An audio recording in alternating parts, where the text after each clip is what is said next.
That's a little better. Thursday night was crazy. 9 o'clock was crazy. So you got to keep the emotion up with me if that's okay. Because there's a lot of things going on today at our church, and I'm excited about it and looking forward to talking with you about it. For one, let me just start by just saying thank you for being here. I'm glad those of you in the auditorium are in here. If you're watching online, or if you're maybe at the C3 Coffee Bar, man, really excited that you are joining in with us. Would encourage you, make sure you log in and say hello to the host if you're online, or if you're at the C3 Coffee Bar, then just talk to the host there. Let's give it up for everybody watching online and at the coffee bar. That's good. That's good. Hey, man, you picked a great day to be here. Maybe it's your first time ever with us. If that's the case, my name is Josh. I'm one of the pastors. And just let me tell you, you picked a great day, all right? And there's many reasons why, but one of them is because today is actually the weekend that The Rock turns 13 years of age, all right? So, yeah, that's exciting. Basically, we are entering our awkward teenage years, all right? That's what we are as a church. But literally 13 years ago, on March 6, 2005, The Rock had its first service. And I just want to, is there anybody in the room, like I know there's a couple of you who were at that first service. Like I know Dirk, one of our elders, is over on this side of the room. Anybody else at that first service? Just raise your hand, all right? No, just Dirk, really. And Michelle. Okay, somebody up front here. Very good. Anybody else? Is that it?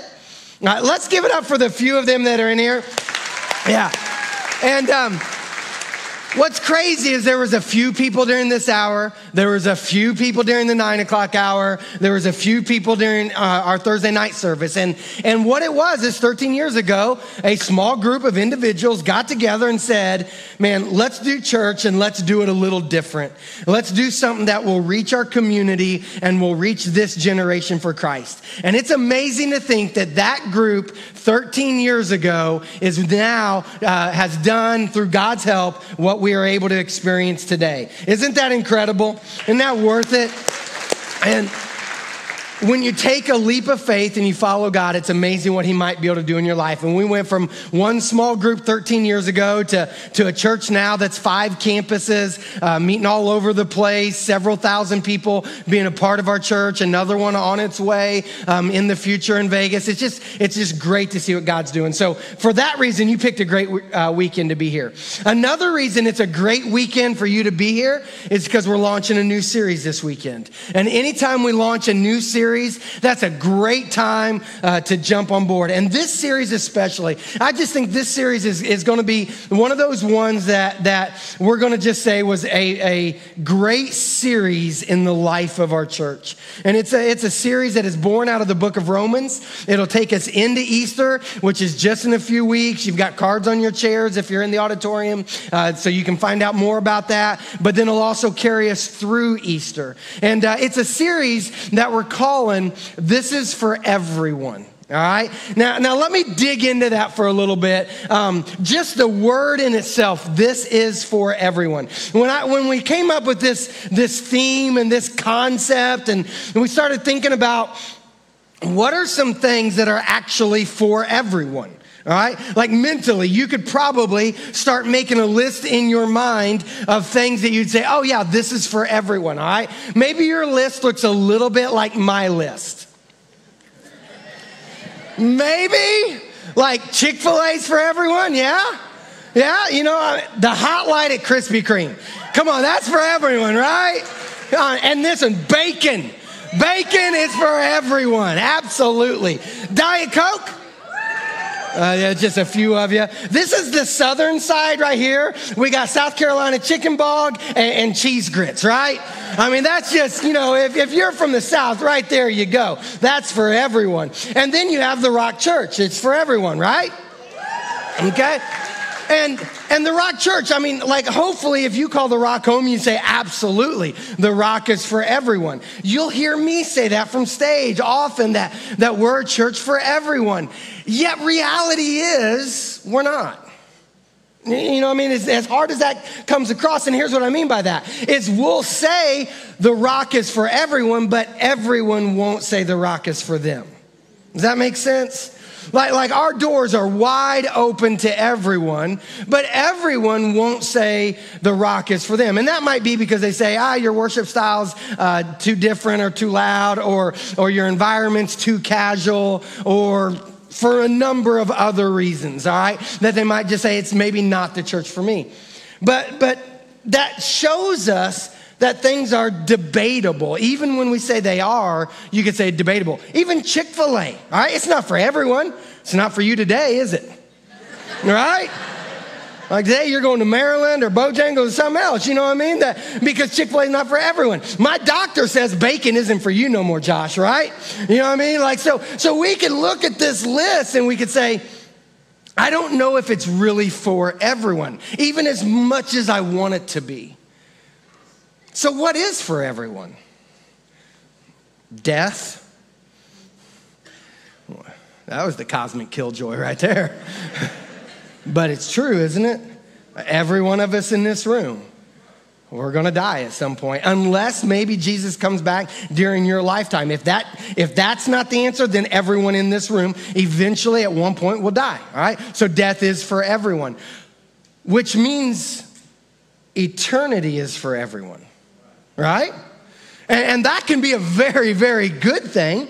If you have a belief system that when you put your faith in Christ that you get eternal life in heaven, that's a great thing. It's a negative thing if you go, well, I don't know where I'll spend eternity, all right?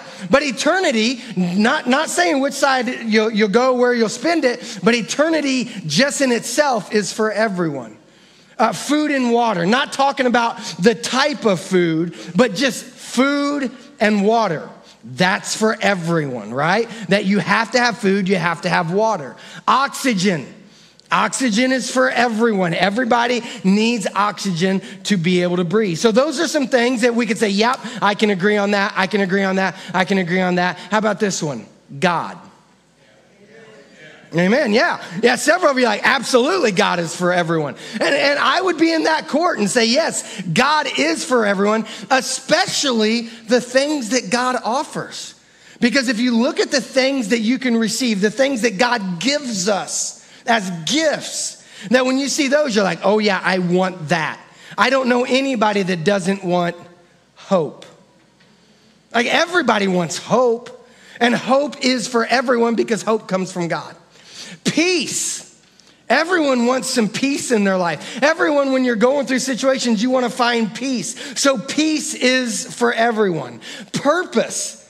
I haven't ever met anybody that doesn't long for a purpose, that they go, man, I want a purpose to live. I want a purpose for why I'm doing life the way I'm doing. I'm looking for a purpose, for a mission, that I want to use my life to make a difference in this world. Well, purpose comes from God. So that's the reason I'd say God is for everyone, because hope and peace and purpose. And that's what our theme is all about. When we're looking at this theme, this is for everyone, those are the things that we're going to look at, because those are the things that you find all through the book of Romans. Now, let me explain Romans for just a quick second. Romans is a letter that a guy named Paul wrote. Paul was a follower of Christ, and he wrote this letter to some Christians who were sitting in Rome, some Christians who were living in Rome. And the unfortunate thing is these Christians who were living in Rome thought that the gospel, thought that Jesus was just for them. They were living in the epicenter of the world at that point. Rome was in charge. It was the place where everybody was looking towards. And these Christians were living there, and they were surrounded by thousands and thousands of people who had no faith in Jesus. And the Christians thought, well, Jesus is for us. And Paul said, no, God is for everyone. And if you look all the way through the book of Romans, you'll see that theme coming up over and over and over again. So over the next 8 weeks, we're going to look at different aspects of it. Today, we're going to look at this aspect, that good news. That good news is for everyone. So a way I could say it is, this is good news. Now, how many of y'all like it when you have good news, right? Yeah, we all enjoy a little bit of good news. Like, think about the last little bit of good news that you had. My guess is you probably shared it with somebody, right? Because when you get good news, you like to share it.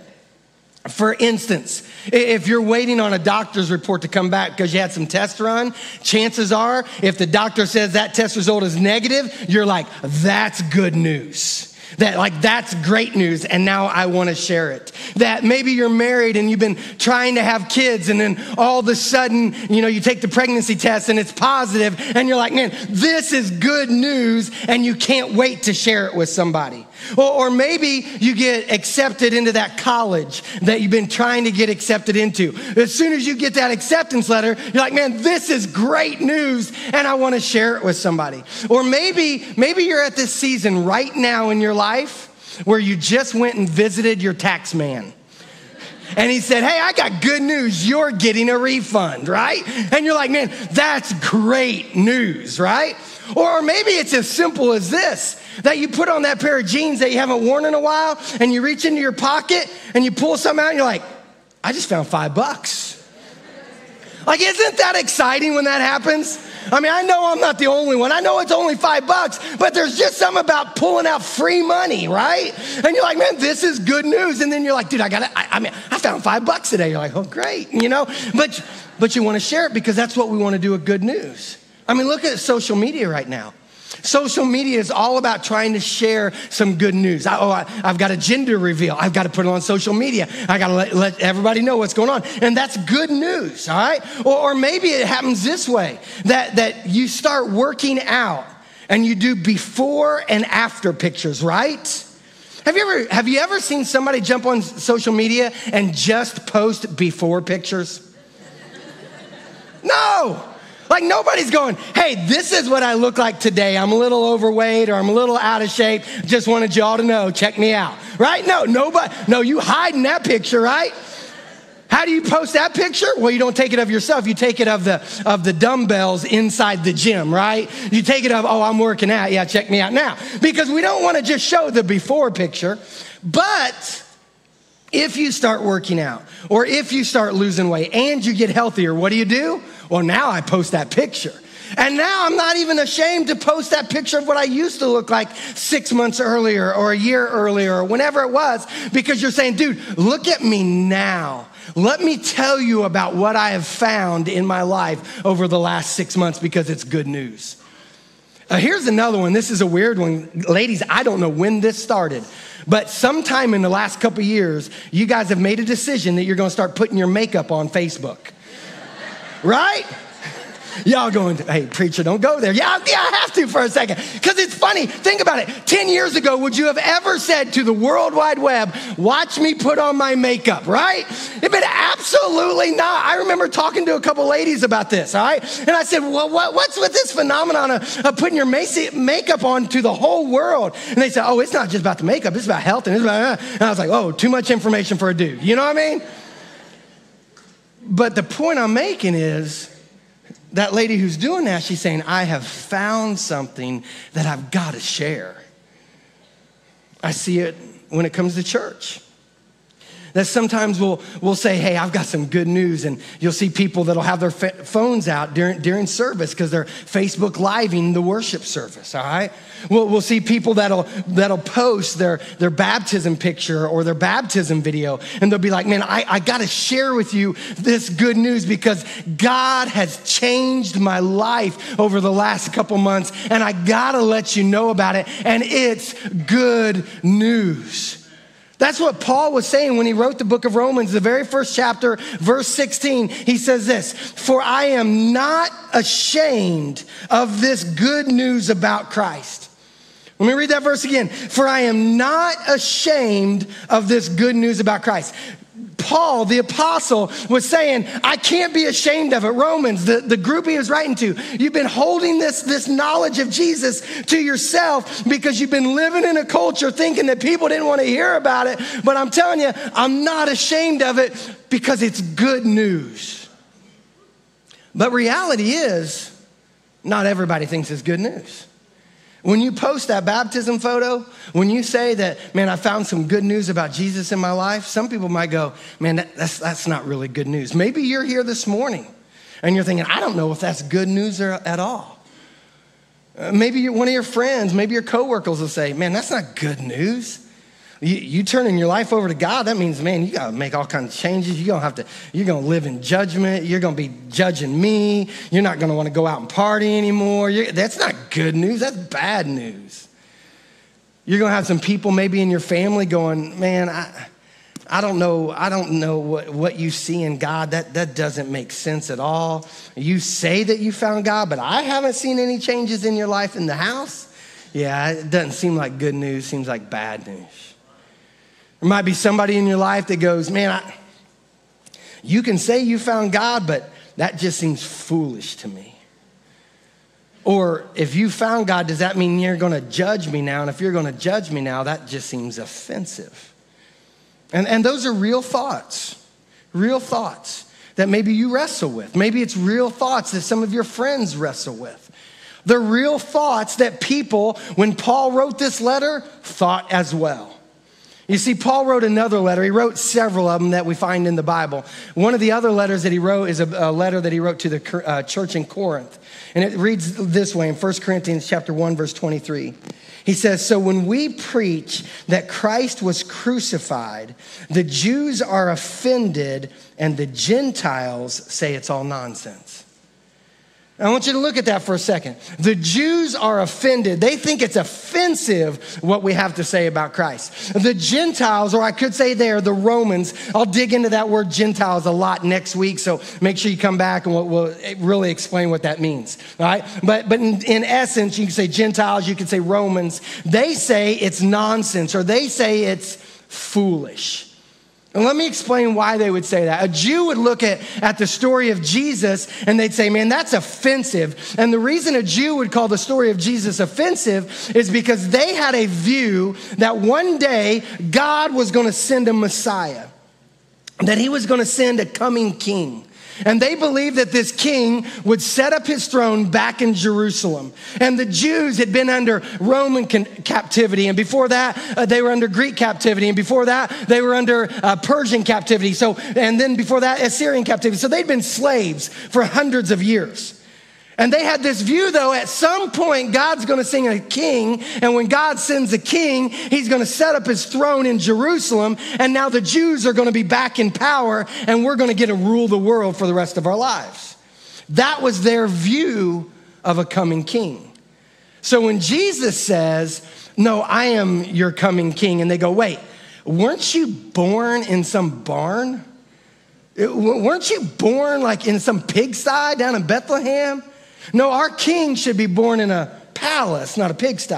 When they look at Jesus and Jesus says, I've actually come not just as a Messiah, but I am actually God, they found that offensive because they said, you can't claim to be God. You're a carpenter's son. You're just this little boy from Nazareth. How in the world can you claim to be king? So they were offended by the message of Jesus. They were offended by the actions of Jesus, that he spent his life on earth loving all people, not just the religious people.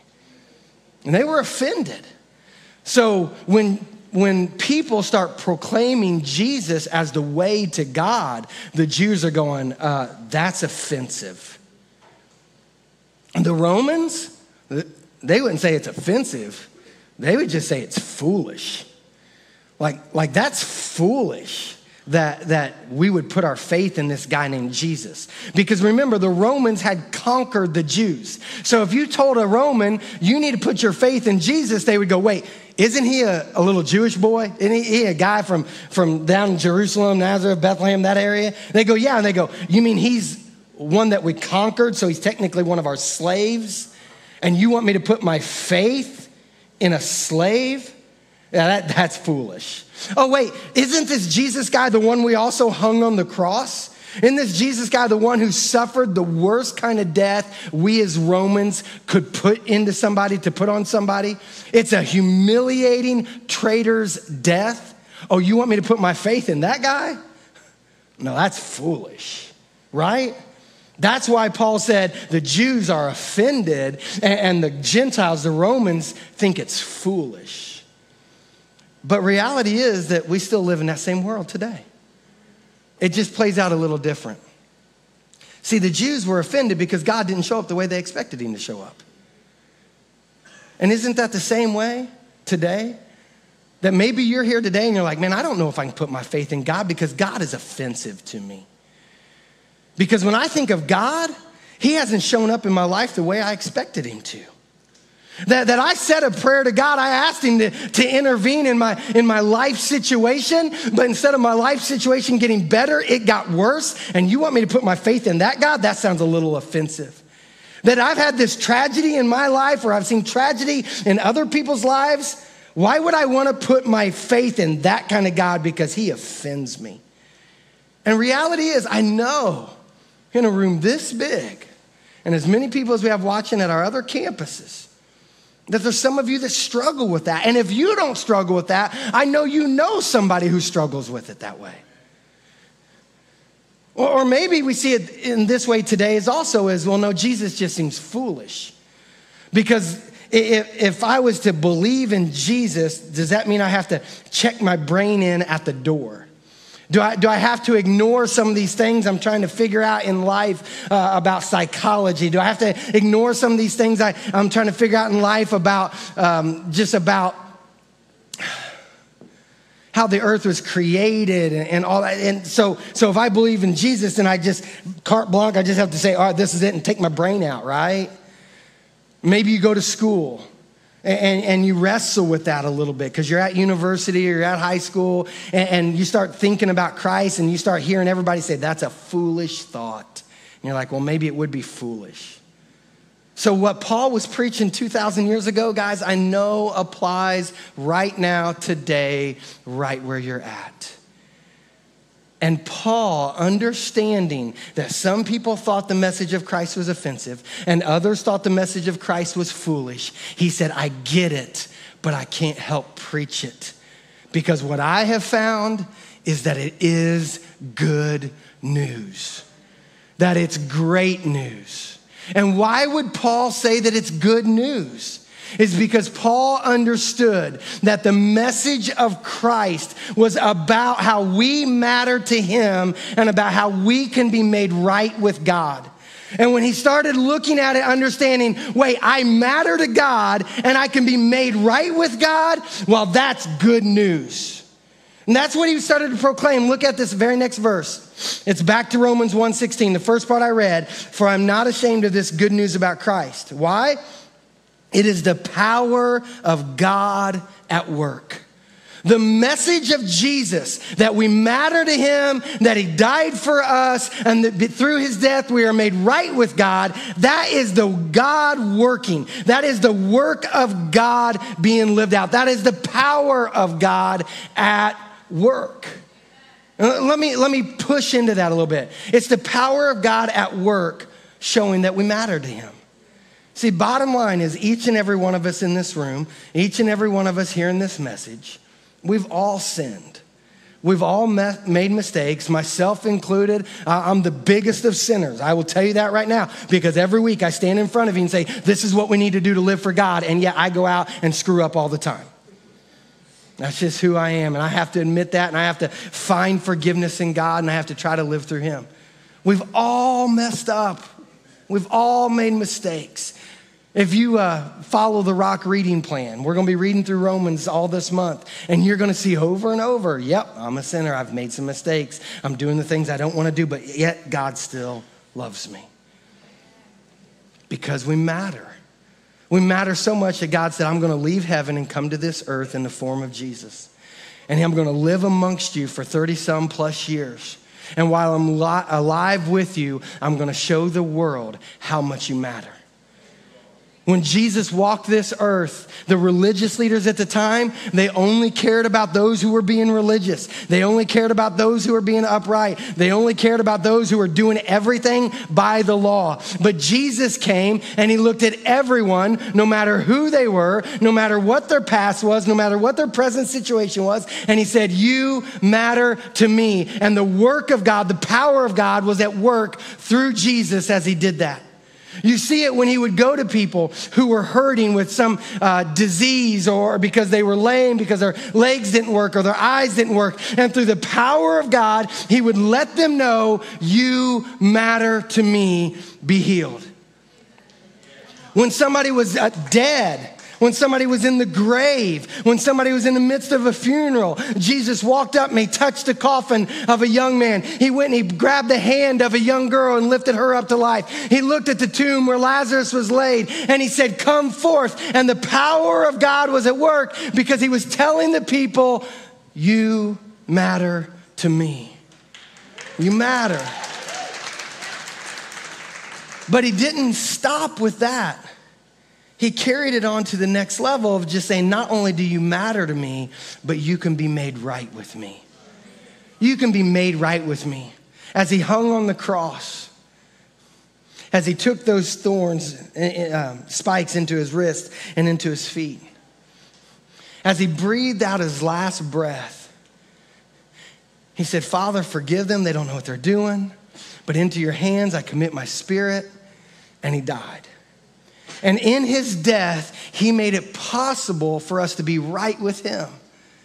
You see, back then, they had the temple in Jerusalem, and the way the temple was designed, the Jews could sit in this place that they kind of called the holy place, and they could worship God from there. But then there was this massive, thick curtain that was in existence. And on the other side of the thick curtain was this place called the Holy of Holies. And no one was ever allowed to go into the Holy of Holies except the high priest, and only once a year.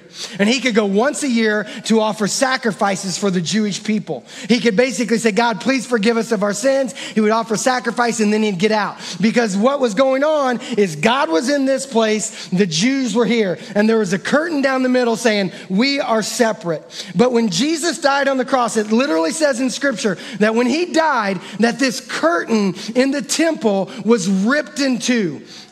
And when it was ripped in two, what we see is God saying, now you have access to me. Now you are made right with me. And all you have to do is place your faith in me, and you get that. No work that we do on our own. Nothing that we have to do. You don't have to work to find God's favor. All you have to do is believe in Jesus Christ.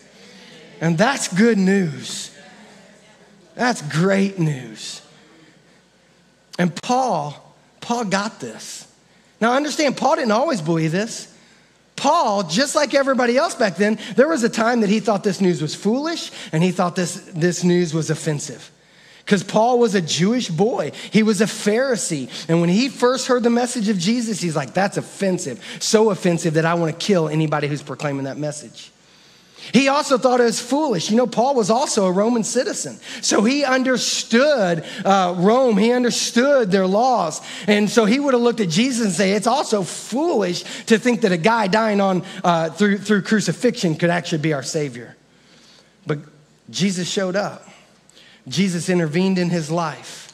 And when Paul came in contact with Christ and came to understand, wait, I don't have to work my way to heaven.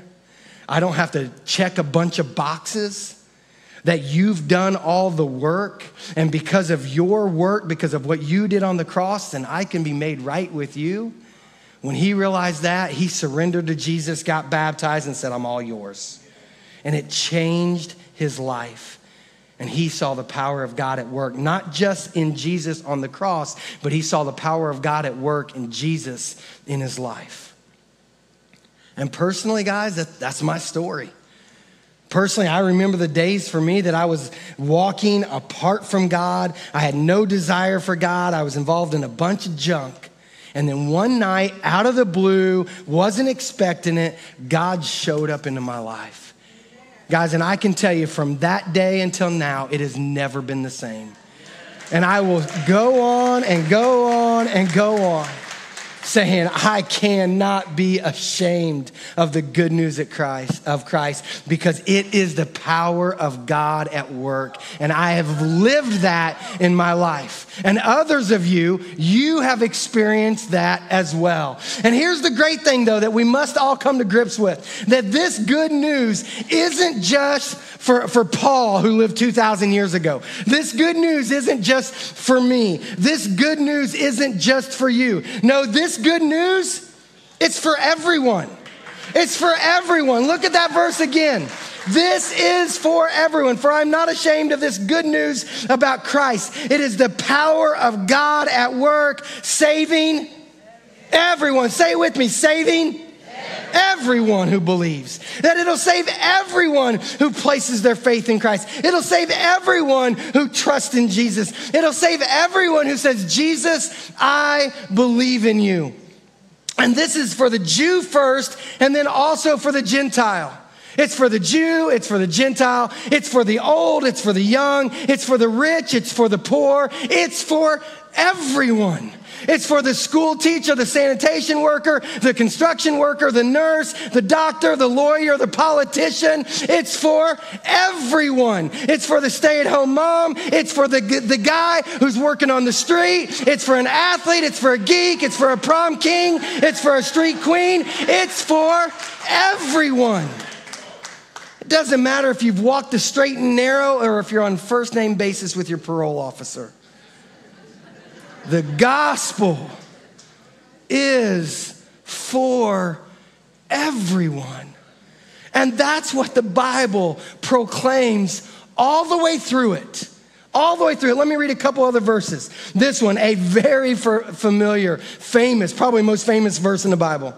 For this is how God loved the world. He gave his one and only Son, that everyone who believes in him will not perish, but have eternal life. Acts chapter 2 and Romans chapter 10 says it this way, but everyone who calls on the name of the Lord will be saved. And one of my favorite verses, Romans chapter 3, verse 22, we are made right with God by placing our faith in Jesus Christ. And this is true for everyone who believes, no matter who we are. Man, look at that verse a little deeper. We're made right with God. You're made right with God through Jesus. And this is for everyone. I love this part. No matter who you are. No matter who you are. No matter what your life situation is, no matter what your past is, no matter what your present predicament is, you can be made right with God. And it's for everyone who believes. So if that's the case, then let me just ask a simple question. Do you want to be right with God? If this is true for everyone, do you want to be right with God? Because if it's true for everyone, then that means it's true for anyone. And if it's true for anyone, that means it's true for you. So you simply have to make a decision. Do I want to get right with God? And we're going to move into a time of response, and we're going to spend some time responding to that. Now, maybe you're here right now, and you would say, man, I don't even know if I believe in God, so I don't know if I want to get right with him. And let me say this. If you're here this morning, and you don't even know if you believe in God, you are in the right place. You are in the right church. And you can come here as long as you possibly want and start investigating who God is. And you can spend time, you can talk to people, you can get plugged in, you can get involved, you can do whatever you want. Even if you don't believe in God, but you're just like, man, I just maybe want to try to investigate God. You are in the right place. And what I would challenge you to do is just keep coming. Keep coming through this series and just see what God might have in store for you. Maybe he would show up in your life and say, yes, I am for real. But maybe you're here and you go, oh yeah, I do believe that God exists. I do believe it, that he's there. Well, if that's the question, or if that's the statement, if that's what you believe, well, then I want to say this, then it's time to get right. Because I really firmly believe this in my gut, that if you believe that God is real, then in your heart, you want to be right with him.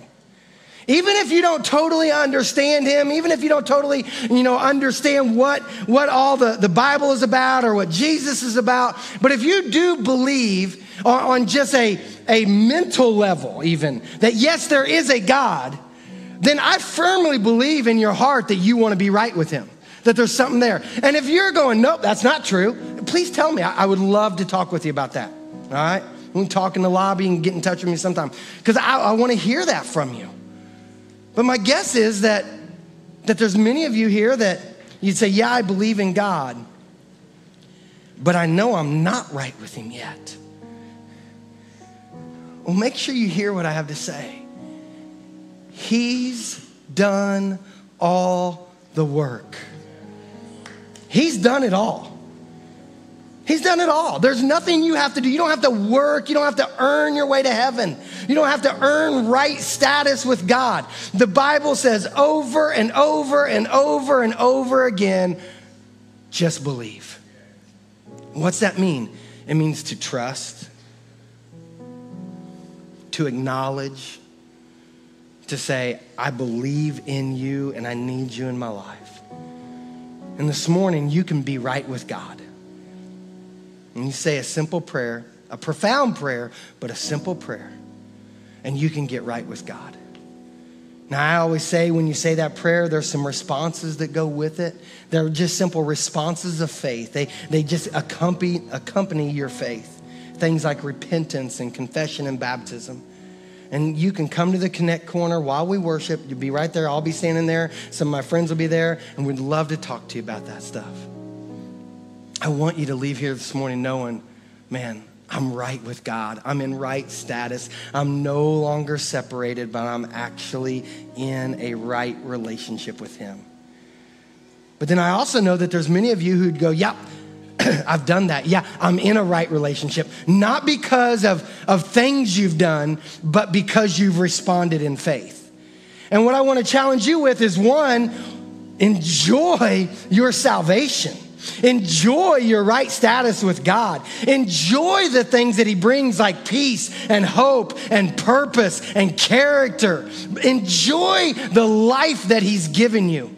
And as you enjoy that life, make sure you understand it's not only for you. The Romans that were believers in Christ, they thought this gospel is for us. And Paul said, no, it is for everyone. You've got to take it out to your city. And that's what we need to make sure that we do. That we've got to look at our community. We got to look at the places we live and we say, man, I've got to get this gospel out because I'm not ashamed of it. Why? Because it's changed my life. He's changed my life.